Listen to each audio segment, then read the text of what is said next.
Hi, my name is Julianne, and today I'm going to be doing my top 5 books of 2016. All of these books are books that I read for the first time in 2016. I am not doing any rereads, but if I was, Malice by Chris Wooding would definitely have made this list because it's amazing even after rereading it a million times. So it's really, really hard to narrow down this list. But I have 5 books for the video, and then down below I will have 5 honorary mentions, because again it's really hard and there were some books that just didn't make the cut, but I wanted them to, and it was just really hard to narrow it down to only 10 books. So the first book on this list is none other than Gemini. This is a series that would be a good idea not to know too much about. It's basically sci-fi, it takes place in space, and it's amazing, and it's just told through like documents and emails, and it's a very visual experience. And I hear the audiobook is amazing, which I really want to check out. Overall, it's like such a good book. Like, it's so good, and I loved it so much. I was on edge the whole time, and I'm not gonna lie, at the end I literally just laid down on my floor for like 10 minutes. Like, it just crushed me, but like in a good way, and I enjoyed this book so much. I'm so excited for the 3rd book. And actually last year the first book, Illuminae, made my like top 10 books of 2015 list, so I just think it's interesting that it just keeps making these lists. And you know, this is not a second book slump at all. Like, it escaped that like cliche like second book is never the best, it's not the best book, but it's definitely rivaling Illuminae. Like, I can't tell which one's the better book, but they're both amazing, and I love them so much. The second book that I have on my list is The Immortals by Jordana Max Brodsky. This is a book that was given to me by my friend for my birthday, which just passed. I'm 20. I'm 20. Oh my god. This is actually the last book that I read this year. It was amazing. Oh my god. It was like the wildest ride. Like, I don't even know how to describe this. Okay, it's like if you took the cast of Law and Order SVU and replaced it with the Olympian gods, and then had James Rowling write the script. Like, that's what it felt like to me.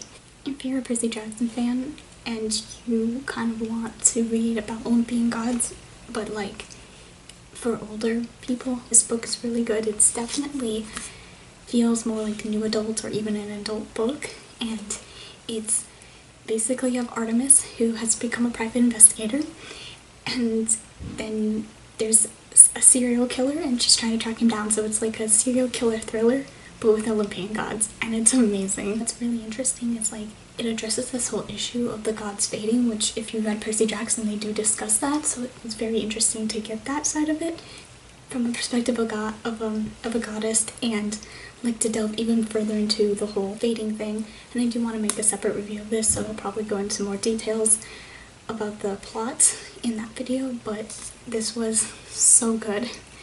So freaking good. Like, I love it, and I cannot wait for the sequel. Highly recommend.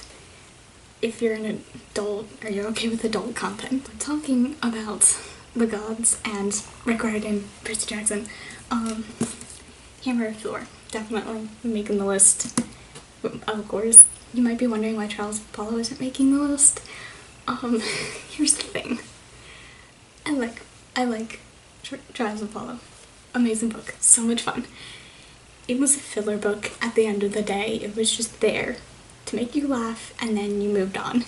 Like, yeah, there's some mind-blowing plot twists, but Hammer of Thor, it was so much fun. It was so funny.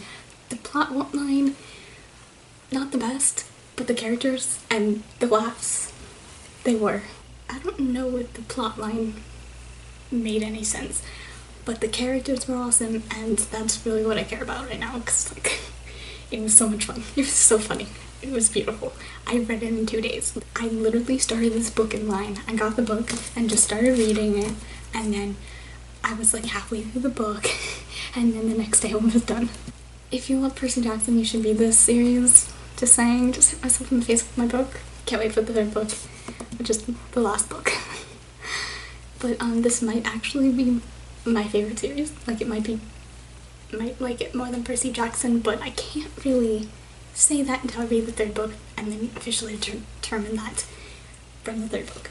But once I do, then I can determine whether I like it more than Percy Jackson. Like, I prefer Percy Jackson as a character, but I think I might prefer this series just overall. Anyways, moving on. Heartless by Marissa Meyer. I love this book so much, but it was so weird when I first started reading it, because I'm like, oh, that is not the Mad Hatter, you know, like, this is not the way it works. It's not how the world works. Because I read a book called The Looking Glass Wars by Frank Bedore. That's how you pronounce his name.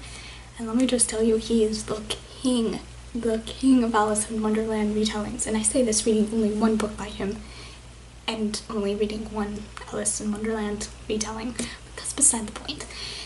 Anyways, Marissa Meyer is the queen, let's be real. I kind of have a weird headcanon that this could be a prequel to Looking Glass Wars, which doesn't make any sense just based off of the stuff that happens in there. But whatever.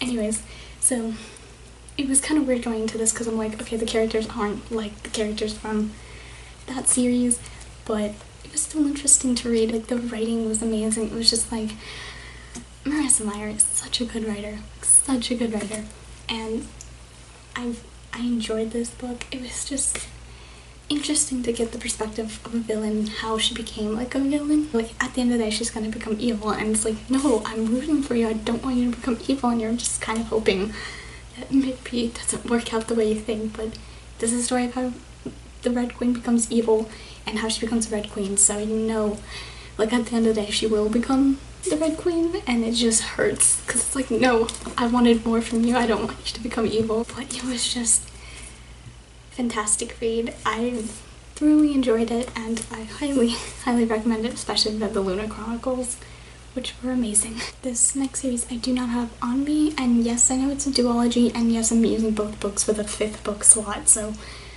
whatever. Anyways, it's To All the Boys I Loved Before. Now, I'm not the biggest fan when it comes to romance, especially like contemporary novels that involve romance. Like, it has to be good for me to like it. And To All the Boys I Loved Before, it wasn't just good, it was amazing. It was so funny, it was so beautiful. I loved it so much. Both the first and second book, they were just so much fun to read. And it was like a good bonding experience with my sister, because like, I borrowed the first book from my friend, and then my sister wanted to read it, so she read it, and then like literally the next day after my sister finished that book, we went to the store and bought the sequel. So To All the Boys I Loved Before, basically this girl, Laura Jean, she writes letters to boys she loves, but she'll like write a letter and then put it away and everything, and they get mailed out, and hilarity, not for her, ensues. And I guess that's it. Oh, one last thing, random thing. Last time I made a top whatever video for the year, I actually did a shout out to Ben J. Pierce about his song Little Game. I figured I'd carry on that tradition by shouting out his other song, Boys Will Be Boys, which is amazing and I love so much. Just saying, it's very catchy. Hope you enjoyed the video. I don't remember what my outro is. Thank you for watching. See you in my next video. Goodbye. I'll have 5 books. But it was interesting. To see them through the there's murders and stuff. It's great though. Okay, I don't even know, like, the plot line. I don't even know what to talk about.